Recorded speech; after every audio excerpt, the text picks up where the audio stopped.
இந்த கேள்வியை கவனிங்க.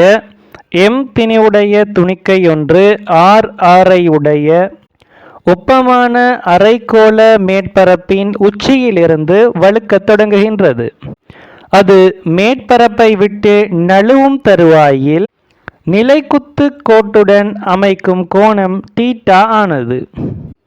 ஃபர்ஸ்ட் நீங்கள் விசை எல்லாத்தையும் குறிச்சிட்டு மையம் நோக்கி F7 MAயை பிரயோகிக்கணும். மையம் நோக்கி F7 MAயை நீங்கள் பிரயோகிக்கிற நேரம் mg cos θ மைனஸ் n சமன் mv வர்க்கத்தின் கீழ் r என்று வரும். நழுவும் தருவாயில் அதில் அந்த இடத்துல தொடுகை இருக்காது. ஆகவே n சமன் 0. ஆகவே mg cos θ என்று சொல்றது mv வர்க்கத்தின் கீழ் r என்று வரும். ரெண்டு பக்கத்துலையும் இருக்கக்கூடிய m எல்லாம் வெட்டிப்பட்டதுன்னு சொன்னால் g cos xன்னு சொல்கிறது v வர்க்கத்தின் கீழ் rன்னு சொல்லி வரும். இப்போ அந்த குண்டு உச்சியிலிருந்து அந்த நழுவுற இடம் வரைக்கும் கீழே வந்த தூரத்தை நான் எச்சுண்டு வச்சேன்னு சொன்னால் அந்த எச்சை எனக்கு எழுதலாம். அதோட ஆரையில் இருந்து அந்த வழுக்கினதுக்கு பிறகு இருக்கக்கூடிய தூரத்தை நீங்கள் கழிச்சிங்கன்னு சொன்னால் அப்படின்றால் ஆர் மைனஸ் ஆர் கோஸ்டீட்டான்னு சொல்லி வரும்.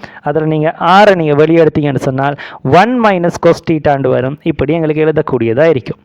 அடுத்து சக்தி காப்பு தத்துவத்தை பொறுத்த வரைக்கும் அதில் உச்சியில் இருக்கக்கூடிய புள்ளியில் இருந்து வழுக்கக்கூடிய அந்த நழுவுற புள்ளி வரைக்கும் நீங்கள் சக்தி காப்பு தத்துவத்தை பிரயோகிச்சிங்கன்னு சொன்னால் அது என்ன இறங்கின தூரத்தை நான் கேபிட்டல் ஹெச்னு வச்சேன்னு சொன்னால் mgh சமன் அரை mv வர்க்கம் என்று வரும்.